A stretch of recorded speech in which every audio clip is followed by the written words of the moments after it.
Welcome to the Tool Review channel. Today we're going to take a look at the Knipex 95/16-200 Twin Edge Cable Shears.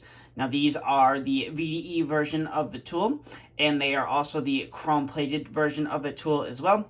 So we're going to first start off by taking a look at the handles here like we normally do on all the reviews. And you can see right here you have the model number, which is 95/16-200, and then you have all of the different sizes of wire that this tool is meant to cut. So it can cut copper and aluminum, and then this is the wire in millimeters that it can cut as well. And then coming down to here, you have all of your safety ratings right here that the tool went through to verify that it is VDE safe and that it will withstand 1,000 volts as well. Now, I do believe Knipex tests their tools up to 10,000 volts, but they are rated for 1,000. And then you can see right here, you have the made in Germany, and then you have this 21 right here. Now that is to indicate on when the tool was produced. So we're going to come take a look here on the inside of the handle, and you can see you have made in Germany on the inside of the handle. Your 1,000 volt rating right there, and then you have your IEC at 6900.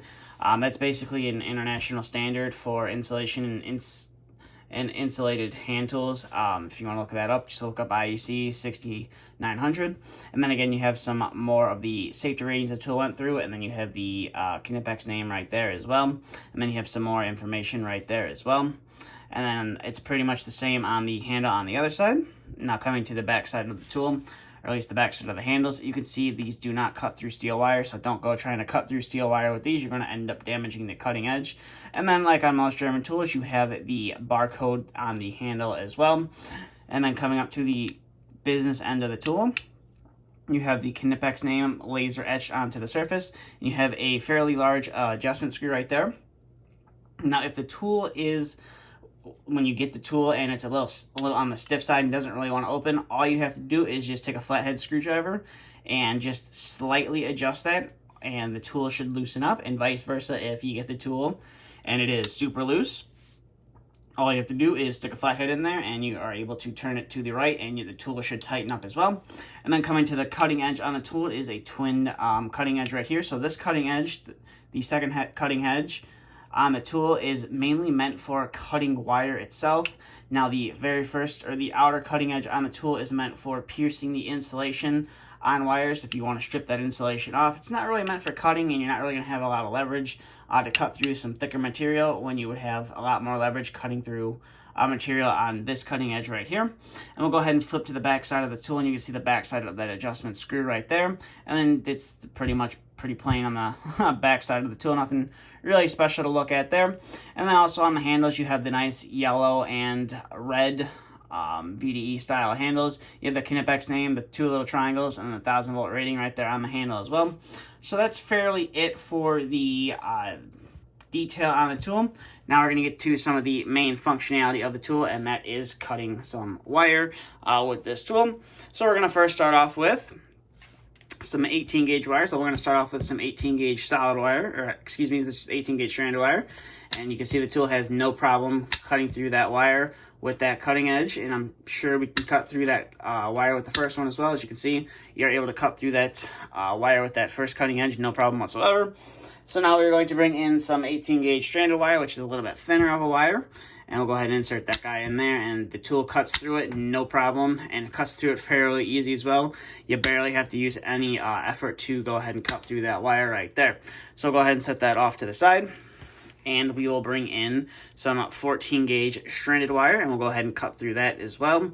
And that is with the second cutting jaw on the pair of pliers, or if the first jaw, whatever you want to say it is. And then we'll go ahead and do that with the other cutting jaw, as you can see right there. Definitely not as easy of a cut as when you're closer to the pivot on the tool, but it will definitely cut that insulation with the first one. And now we're going to see if we can maybe strip some of that insulation off. And as you can see right there, using those front teeth on the cutters right there, we are able to strip and pull off that insulation. And then obviously you can use those other shears to cut it off if you so need to. So go ahead and set that off to the side. And we will bring in some 14 gauge solid wire right here. And again, we'll go ahead and cut through that. And as you can see, it has no problem getting through that whatsoever. And we're going to go ahead and see if we can't strip that as well. And as you can see right there, you're able to strip that 14 gauge solid wire as well. And you're obviously able to cut it as well. So we'll go ahead and set that off to the side. And we will bring in some 12 gauge stranded wire, and we're going to do the same thing right there. So it cuts through that, no problem whatsoever. And let's see if we have enough skill to cut some of that insulation off that 12 gauge wire. And as you can see right there, boom, able to do it, no problem, and no damage done to the wire whatsoever. So we're going to go ahead and cut that guy off, set that off to the side, and bring in some 12 gauge solid wire right here. And we're going to go ahead and see if we can get the same results. So as you can see, we can cut through that, no problem. Definitely a little bit harder to do as the wire gauge gets a little bit thicker, but the tool is very capable of doing that. So we're going to see if we can strip this insulation off here. So we'll run it around a few times. And then, well, as you can see right there, I did damage the wire there, but we are able to pull off that insulation. It just requires a little bit more practice stripping that insulation off at that front cutting edge. So we'll go ahead and set that off to the side and bring in some 10 gauge stranded wire. And as you can see, the tool cuts through that wire, no problem. And as you can see, and here, that the tool, the larger the wire, the larger the wire gets, the more of a snapping sound it makes when it cuts through the wire. So as you can see, it was able to cut through that 10 gauge stranded wire. Now we're going to see if we can't strip some 10 gauge stranded wire. So we'll go ahead and pierce that outer insulation and then see if we can't pull it off right there. Definitely a little bit trickier to do and not damage the wire, which I'm pretty sure I just did right there.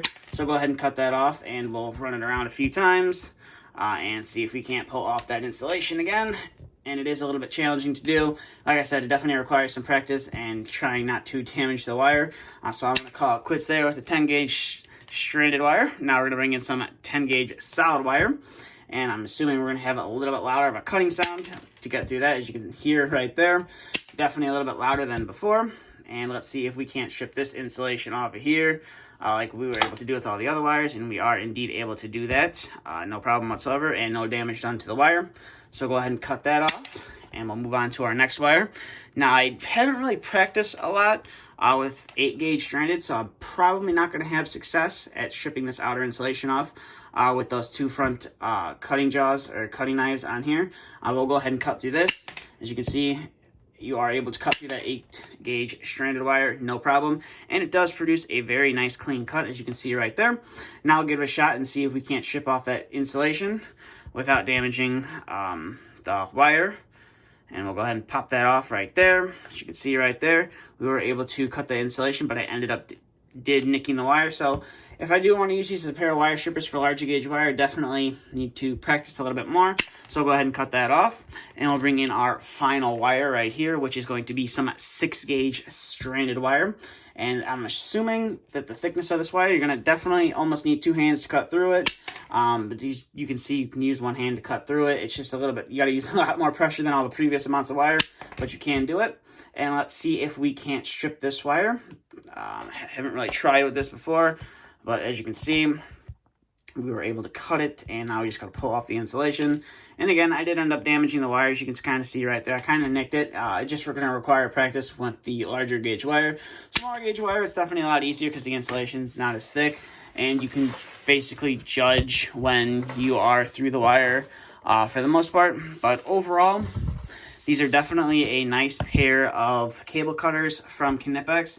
Now, if you don't want to get the chrome-plated version, but you still want to get the VDE 1000-volt rated version of the tool, you can get the black, I believe it's the polished and the black oxide coating on the tool as well, and it's also going to be a little bit cheaper than the chrome-plated tool. Now, one thing to note about the chrome-plated tool, they obviously sharpen the tool before they chrome plate it for obvious reasons, and the chrome plating is supposed to let the tool hold up to a lot more of a corrosive environment. So if you're working in salt water or you're working around a lot of chemicals with your tools, the chrome plating is supposed to help protect the surface of the tool better than if it wasn't chrome plated, but you're going to pay a little bit more than the standard black oxide coated tool.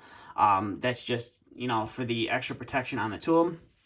But that's all your decision. And if you don't want to get the VDE handles, you can also get it in the Comfort Grip. And I believe they offer this in the dipped handle version as well. I'm not 100% sure on the dipped handle version, but I know they offer it in the multi-component handles as well. But with that being said, that's all I have for this video. So if you have any questions, comments, concerns, please feel free to leave them down in the comment section below. And if you are new to the channel and you haven't yet subscribed, please consider hitting that subscribe button. But that's all I have for this video. Thank you for watching, and stay tuned for the next video to be uploaded.